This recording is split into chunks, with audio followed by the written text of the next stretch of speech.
যারা স্বামী স্ত্রী আছেন, বিশেষ অনুরোধ আপনাদের কাছে, অনেক সময় দেখবেন ছোট্ট ছোট্ট কথায় মেজাজ গরম হয়ে বড় ঝগড়া লেগে যায়।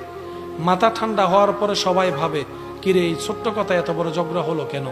একটা হাদিস মাথায় রাখবেন, স্বামী স্ত্রী যখন কথা বলে এখানে তৃতীয় আরেকজন থাকে। নবী রহমাতুল্লিল আলামিন আমাদেরকে সাবধান করতেছেন, স্বামী স্ত্রী বিবাহিত যারা আছেন একটু মনোযোগ দিয়ে শুনবেন। স্বামী স্ত্রী যেখানে থাকে তৃতীয় একজন থাকে শয়তান। ওই শয়তানের কাজ কি? স্বামী যখন কিছু বলে স্ত্রীর মাথায় ফু মারে, এই ছোট্ট কথা যেন বড় মনে হয়, হ্যাঁ আমাকে এত বড় কথা বলছে, আমাকে ইগুতে লাগছে, এমন ভাবনা সৃষ্টি করে। স্ত্রী যখন কিছু করে স্বামীকে মাথায় বসে দেয়, সে যেন আমাকে অপমান করেছে, অসম্মান করেছে। ছোট্ট কথায় বড় ঝগড়া হয়, শয়তান মিস্টার আনন্দ নেই। ঝগড়া হতে হতে দুইজন আলাদা বিছানায় ঘুমাই, মিস্টার শয়তান আনন্দে নেই।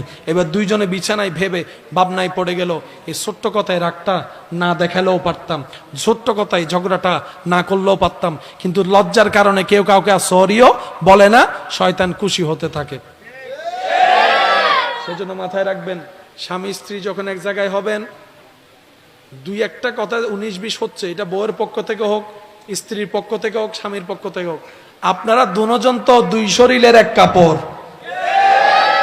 স্বামী স্ত্রী দুই শরীরের, আল্লাহ কোরআনে লেবাস বলেছেন, লেবাস লেবাস। স্বামী স্ত্রী কয়জন? জোরে বলেন কয়জন? পোশাক কয়টা? স্বামীর পোশাক স্ত্রী, স্ত্রীর পোশাক স্বামী। আল্লাহ এটার মানে কি? রব বলে যে পোশাকের কাজ কি? গোপন করা, আড়াল করা। স্বামীর কাজ বউয়ের দোষ গোপন রাখা সবার কাছে, স্ত্রীর কাজ স্বামীর দোষ গোপন রাখা সবার কাছে। স্বামী বলবে আমার বউ বেস্ট, বউ বলবে আমার স্বামী বেস্ট। আল্লাহ রহমত দিয়ে তাদের সে বাঙ্গা ঘর শান্তির ব্যবস্থা করে দিবে।